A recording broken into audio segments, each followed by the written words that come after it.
کوئی خاص بات تھی؟ وہ بھی اپنے نام کی ایک ہی تھی، اتنی آسانی سے کیسے مانتی؟ نہیں، کچھ خاص نہیں، وہ حیرت کی تصویر بنا بولا۔ فاطمہ نے بھی کندھے اچکا کر ادھر ادھر کی کچھ باتیں کر کے فون بند کر دیا۔ کچھ بکواس کی اس گالی نے؟ کوبرا جو 3-4 دن پہلے نمرا کو اٹھوا لایا تھا، اپنے ایک ماتحت سے اس کے بارے میں استفسار کر رہا تھا۔ پہلے دن تو اس نے پوری طرح مہلت دی کہ وہ بتائے کہ ان کے علاوہ کون ایسا شخص ہے جو ان کے کام سے واقف ہے، اور اس دن ہاسٹل سے منشیات اور اسلحے کو غائب کروانے والی حرکت کس کی تھی۔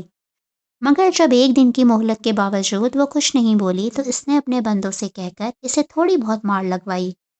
جب پھر بھی وہ نہ بولی تب اس نے سزا میں اضافہ کیا۔ ابھی تک وہ اس کے سامنے نہیں گیا تھا، وہ سمجھتا تھا کہ اس کے بندوں کی مار سے ہی وہ سنبھل جائے گی، مگر وہ تو ڈھیٹوں کی کسی خاص نسل سے تعلق رکھتی تھی، وہیں کی وہیں اڑی ہوئی تھی۔ تم سب بیکار ہو، اب مجھے خود اس کے پاس جانا پڑے گا۔ اپنے ماتحت کو خونخوار نظروں سے گھورتا وہ صوفے سے اٹھ کر سیڑھیوں کی جانب گیا اور پھر اس کمرے کی جانب مڑا جہاں نمرا موجود تھی۔ آہستہ سے دروازہ کھول کر جب وہ اندر داخل ہوا تو یہ نمرا کو دیکھ کر وہ تمسخر آمیز لہجے میں ہنسا۔ یہ وہ نمرا نہیں تھی جو تمکتی دمکتی اس سے پہلی دفعہ ملنے آئی تھی۔ 4 دنوں میں ہی وہ ہڈیوں کا ڈھانچہ بن چکی تھی، جسم پر جگہ جگہ نیل پڑے ہوئے تھے، منہ سوجا ہوا تھا جہاں سے اب تک خون رس کر جم چکا تھا، رونے کے باعث آنکھیں سوجی ہوئی تھیں، زمین پر پھٹے کپڑوں میں اوندھے منہ پڑی ہوئی تھی۔ کوبرا حقارت سے اسے دیکھتا اس کے پاس آیا اور جوتے کی نوک سے اسے سیدھا کیا۔ اس قدر مار کا تم پہ کوئی اثر نہیں ہوا؟ ابھی بھی نہیں بتاؤ گی کہ وہ کون تھا؟ اس کے بالوں کو سختی سے جکڑ کر کھینچتے ہوئے وہ غرایا۔ نہیں، کیونکہ وہ جو کوئی تھا میں تب تو اس کی مصلحت کو سمجھ نہیں سکی، مگر اتنا جان گئی ہوں کہ تم جیسے کریہا لوگوں کو وہی انجام تک پہنچا سکتا ہے۔ جس طرح تم نے میرا ریشہ ریشہ تکلیف سے دوچار کیا ہے، وہ تم جیسوں کی رگوں میں اتر کر تمہیں نوچ لے گا۔ میں اپنے گناہوں پر اور دوسروں کی زندگیاں برباد کرنے پر اللہ کے سامنے کبھی نہیں پچھتائی جتنا ان گزرے 4 دنوں میں پچھتائی ہوں، کیونکہ شاید برے کام کا انجام مجھے پہلی مرتبہ ملا ہے، اور اس پہلی مرتبہ میں ہی مجھے وہ شخص یاد آیا ہے جسے میں نے برباد کیا، جسے مجھے گندے عزائم نے برباد کیا۔ میں نے پہلے دن ہی خود سے فیصلہ کر لیا ہے کہ میری چمڑی بھی ادھیڑ دو گے تو تب بھی میں اس شخص کا نام نہیں بتاؤں گی۔ مجھے یقین ہے کہ وہ خود تم تک پہنچے گا۔ میں خوش نصیب ہوں، میں نے اس بندے کو دیکھا ہے، میں نے اس سے بات کی ہے، میں نے بہت سا قیمتی وقت اس کے ساتھ گزارا ہے جسے اللہ نے تم جیسے درندوں کے لیے موت بنا کر بھیجا ہے۔ وہ روشن پیشانی والا جلد ہی تمہاری زندگی کو تاریک کر دے گا۔ میں خوش نصیب ہوں۔ بجائے تکلیف اور رحم کی بھیک کے جو الفاظ نمرا کے لبوں سے نکلے وہ کیبرا کو پاگل کرنے کے لیے کافی تھے۔ وہ غصے سے بے حال ہوتا اسے ٹھڈوں اور گھونسوں کی زد پر رکھ چکا تھا، اور تب تک نہیں ہٹا جب تک وہ ہانپنے نہیں لگا۔ نمرا بے جان پڑی تھی، نہ جانے مر گئی تھی یا ہوش میں تھی۔ کوبرا کے لیے یہ سب جاننے کا وقت نہیں تھا، نہ اس سے ضرورت تھی۔ کون ہے آخر؟ کون ہے؟ وہ اپنے بال نوچ رہا تھا، غصے اور جھنجھلاہٹ سے چلا رہا تھا۔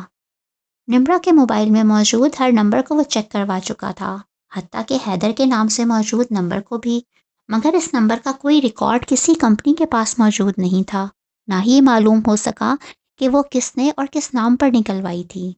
کوبرا اس وقت بے بسی کی انتہا پر تھا، نہ ہی شہریار کا کچھ پتہ چل رہا تھا اور نہ ہی ان لوگوں کا جو اس کے لیے آسیب بن چکے تھے۔ نہ وہ لوگ اس کے سامنے آ رہے تھے، نہ وہ ان کے بارے میں کسی قسم کی کھوج لگانے میں کامیاب ہو رہا تھا۔ بے بسی کا مقام تھا اس کے لیے۔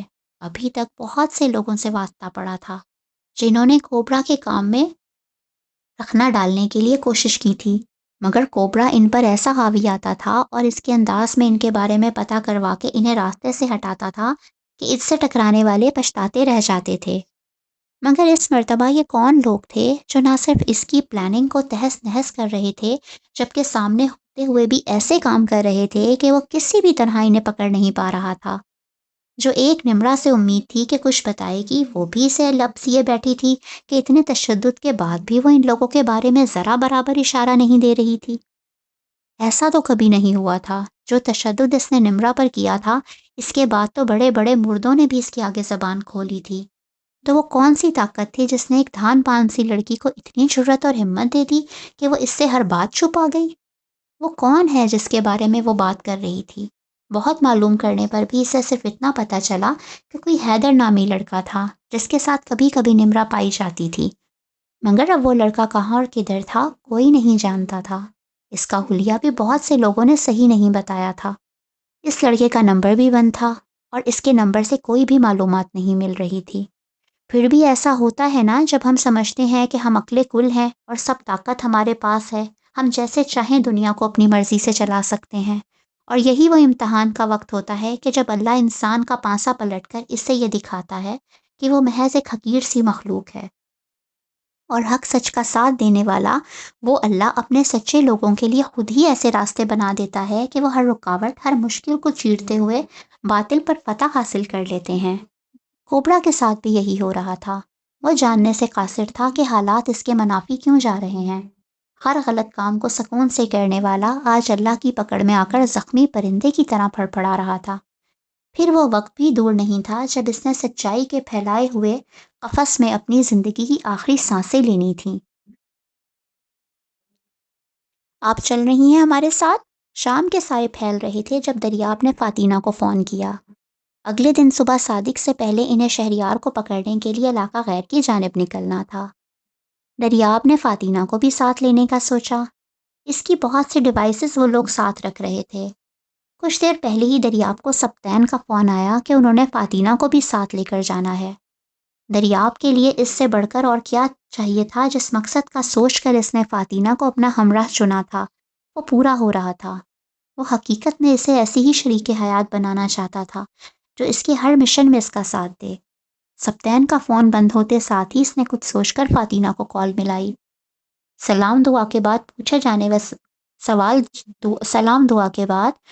جانے والے سوال پر وہ کچھ لمحوں کے لیے خاموش ہوئی۔ ظاہر ہے جس کیس کا آغاز میں نے کیا ہے اسے میں ہی پایا تکمیل تک پہنچانے کے لیے ہر حد تک جاؤں گی۔ آپ نہ بھی کہتے تو میں چاچو سے کہہ چکی تھی کہ مجھے جانا ہے۔ اس نے ایسے کہا جیسے دریاب پر احسان کر رہی ہو۔ اور اگر میں نہ لے کر جاؤں؟ یہ ہو ہی نہیں سکتا تھا دریاب اس سے سیدھے سے کوئی بات کر لے۔ تو بھی چلی جاؤں گی۔ مجھے شاید ابھی تک آپ نے انڈر ایسٹیمیٹ کیا ہے، وہ جتا کر بولی۔ آپ گانے بھی سنتی ہیں؟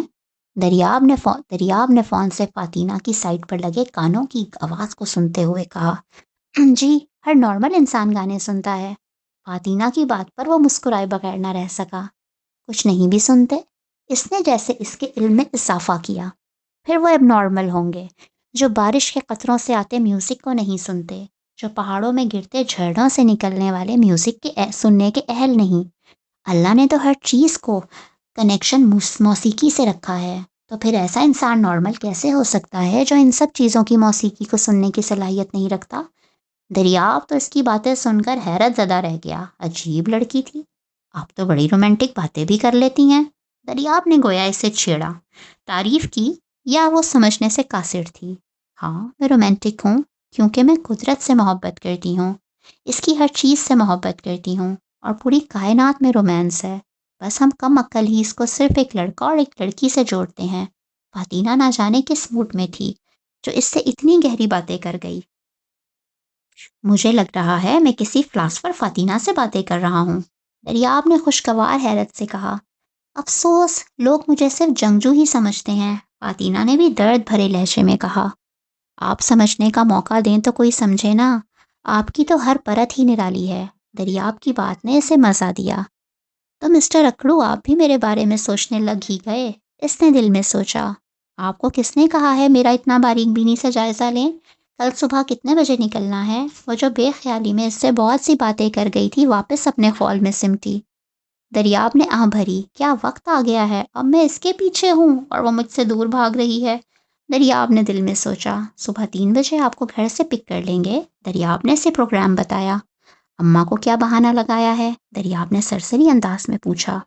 نہ جانے کتنے دن کے لیے جانا تھا، لہٰذا مریم سے کوئی ایسی بات کرنی تھی کہ ان کی تسلی بھی ہو جاتی اور فاتینہ کی شامت بھی نہ آتی۔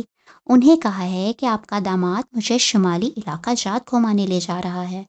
فاتینہ کی بات پر دوسری جانب بھرپور کہکہے کی آواز آئی، ریئلی؟ یعنی خود کو بچانے کے لیے آپ نے میرا سہارا لیا؟ دریاب نے اسے تنگ کیا۔ کیا کروں، ہر دم جھوٹ بولنے والے کے ساتھ قسمت پھوٹ گئی تو کچھ اثر تو آنا تھا نا۔ دریاب اس کی باتوں سے لطف اندوز ہو رہا تھا۔ ہاں ہاں ہاں، نہیں، کبھی کبھی آپ انجانے میں بھی مارے جاتے ہیں۔ دریاب کی بات پر وہ پھر سے تل ملائی۔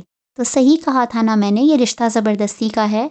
ہاں، مگر کس کے ساتھ؟ یہ بات قابل غور ہے اور قابل ذکر بھی، مگر اس بات پر غور و فکر ہم پھر کسی دن کریں گے۔ تیار رہیے گا۔ اللہ حافظ، کہتے ساتھ ہی دریاب نے فون بند کر دیا، جبکہ وہ اس کی بات گھمانے پر الجھ گئی تھی۔ چلیں جی، تو انشاءاللہ نیکسٹ ویڈیو میں ملاقات ہوتی ہے، تب تک اپنا خیال رکھیے گا اور چینل کو سبسکرائب کرنا بالکل نہیں بھولیے گا۔ اللہ حافظ۔